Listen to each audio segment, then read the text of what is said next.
Hi. Recently I read a news article titled, "Yazidis Commit Mass Suicide After Rape by Islamic State Fighters." The article said, quote, "The Yazidi religion is indigenous to Kurdistan, and Yazidis themselves are ethnically Kurdish, but unlike many other Kurds, they largely avoided intermarriage with surrounding Arab tribes, and thus many of them maintained a strikingly fair Aryan complexion, with blonde hair and blue eyes. By raping their women, Islamic State fighters complement the slaughter and forced conversions of the Yazidis by impregnating them and breaking their bloodline, according to one leading Kurdish activist." This article was further validated by the release of a video showing Islamic State fighters bragging about the capturing, buying, and selling of the blonde-haired, blue-eyed Yazidi women of northern Iraq. In the beginning of that video, you see one Islamic State fighter speaking about his female slave market by saying, quote, "Al-yom suq al-sabaya, al-yom suq ma malakat aymanukum," meaning, today is the female slave market day. Today is the market of what your right hands possess. And of course he is referring to a Quranic teaching here, as the Quran calls female slaves, quote, "those whom your right hands possess." See Quran chapter 4, verse 24. Also in this video, the Islamic State fighter says, "The price depends. If she has blue eyes, it will be different." Now we must ask ourselves, does this obsession and sexual desire to capture and enslave blonde-haired, blue-eyed non-Muslim women have any basis in the teachings of the Quran and Muhammad? I will answer this question by starting with the Quran. In chapter 9, verse 49, we read, وَمِنْهُمْ مَنْ يَقُولُ ذَلِّي وَلَا تَفْتِنِّي أَلَا فِي الْفِتْنَةِ سَقَطُوا وَإِنَّ جَهَنَّمَ لَمُحِيطَةٌ بِالْكَافِرِينَ, which translates as, "And among them is he who says, 'Grant me leave,' meaning to be exempted from jihad, "and put me not into trial. Surely they have fallen into trial, and verily hell is surrounding the disbelievers."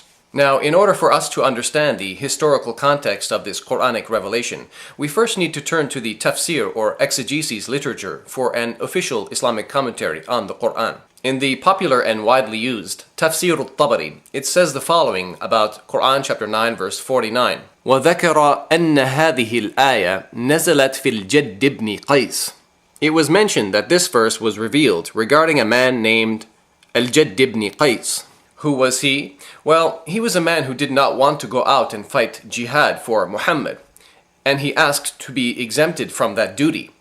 As we read in the tafsir, he said to Muhammad, وَلَا تَفْتِنِّي يقول وَلَا تَبْتَلِنِي بِرُؤْيَةِ نِسَاءِ بَنِي الْأَصْفَرِ وَبَنَاتِهِمْ فَإِنِّي بِالنِّسَاءِ مُغْرَمٌ فَأَخْرُجُ وَآثَمْ بِذَلِكَ. Draw me not into trial. This means, do not trouble me with the sight of the women of Al-Asfar and their daughters, for I am tempted by women, for I fear that I might go out and commit a sin because of that. Al-Asfar in Arabic means the color yellow, but here in this context it means blonde women. So why did this man named Al-Jadd react to Muhammad that way?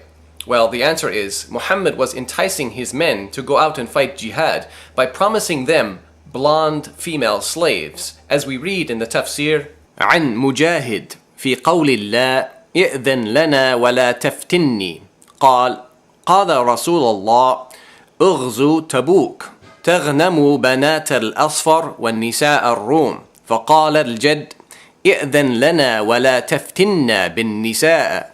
It was narrated by Mujahid regarding Allah saying, quote, "Grant me exemption and draw me not into trial," that the messenger of Allah, meaning Muhammad, said, "Invade Tabuk, and your spoils will be the daughters of Al-Asfar," meaning the blonde people, "and the women of Rome."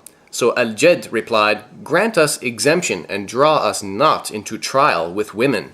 So finally, we see here in the commentary of Al-Tabari that the Quran chapter 9 verse 49 is really about Muhammad enticing his men to fight jihad by promising them blonde female slaves.